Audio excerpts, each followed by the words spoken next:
Nigeria was 2-1, and I was actually reasonably happy with the England performance. They were showing a lot of positive signs. The 2 goals came from positive play. They get a corner and they convert a header from Gary Cahill early on. They get that early goal. That's important. They haven't done that a lot lately, getting that early goal. Most of the first half, they were quick, they were incisive in their passing and their movement. They weren't lingering on the ball, they weren't passing around aimlessly. There was meaning to the passing. If they had to go back to go forward again, they were doing it quicker. Occasionally, just do the long ball. They were mixing up. And it led to the second goal. Harry Kane gets into space because players are running on beyond him. There is movement off the ball. I've noticed about England, sometimes they don't move enough off the ball. And Harry Kane slams it in. Beats the goalie for pace. The goalie could have done better, I think. Squirmed underneath his body, but I think he would have been done for pace had he reacted better. I think that was a bullet of a shot. What Nigeria do in the second half, and this is telling, is A, they changed their formation to match England's to keep the wing backs back, and that works very effectively. And secondly, England didn't switch on after half time. They came out the dressing room, 2 goals to the good, and they didn't. The defence switches off. The 50-50 challenges are now Nigeria's to win, and that's how Iwobi scores his goal. Igalo hits the post, and Iwobi is first to react to the loose ball and just drills it in.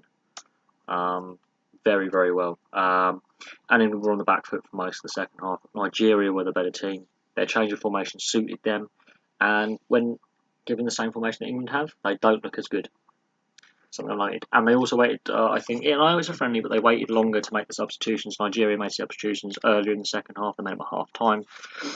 The coach was willing to freshen things up or change tactics and have a plan B. So England need to learn from that second half. They could probably learn a lot. Now, Nigeria are not going to be as structured as Costa Rica. Costa Rica are probably going to be more structured.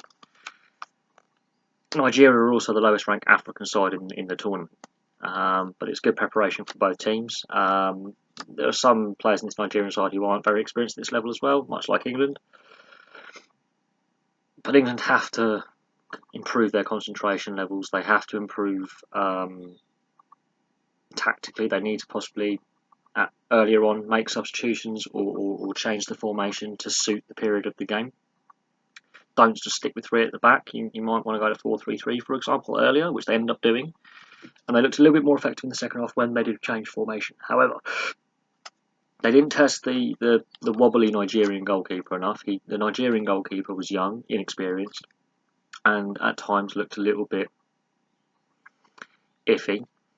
Another thing I'll notice is Sterling. Great with the ball at his feet, going at players up the middle. When he goes into wide channels, not effective enough with his crossing, much like Theo Walcott. Needs to improve on that. If you're going to play with 2 or 3 up front, and you've got his 2 or 3, one or 2 other strike partners making runs in the box, and those attacking midfielders such as Lingard and Dyer and Dele Alli, those midfielders who are making those late runs to get in position.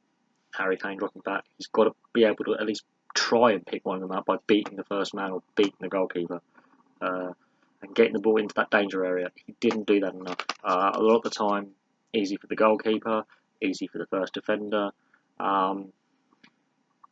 Also in defence, Ashley Young was the weak link in defence. The Nigerians did exploit Ashley Young a fair bit in the second half.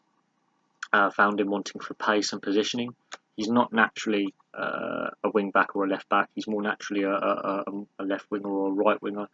Although Mourinho is changing his role at Man United to give him more defensive responsibility, he's not an out-and-out defender. Considering at the last 2 tournaments he went to, he was sent there as a goal threat, as a winger. So the last couple of years, his role is changing, and I don't think it suits his style of play. And the Nigerians did get around him a few times or expose him a few times. So if you have got someone like Ashley Young in the left wing back or left back position, you've got to make sure that your left winger or your left midfielder gives him some more protection. Apart from that, England were pretty decent. You're not going to have 100% dominance in a game. Nigeria didn't play with much structure, or as much structure as Costa Rica will. But it showed England can attack with pace and can pass through teams, something that they have struggled to do in recent years. That will give them good preparation for Costa Rica. As long as they go in with pace and attacking drive, they should perform better than they last performed against Costa Rica, which was a dull 0-0. But anyway, I'm going to leave that there. thank you very much for watching.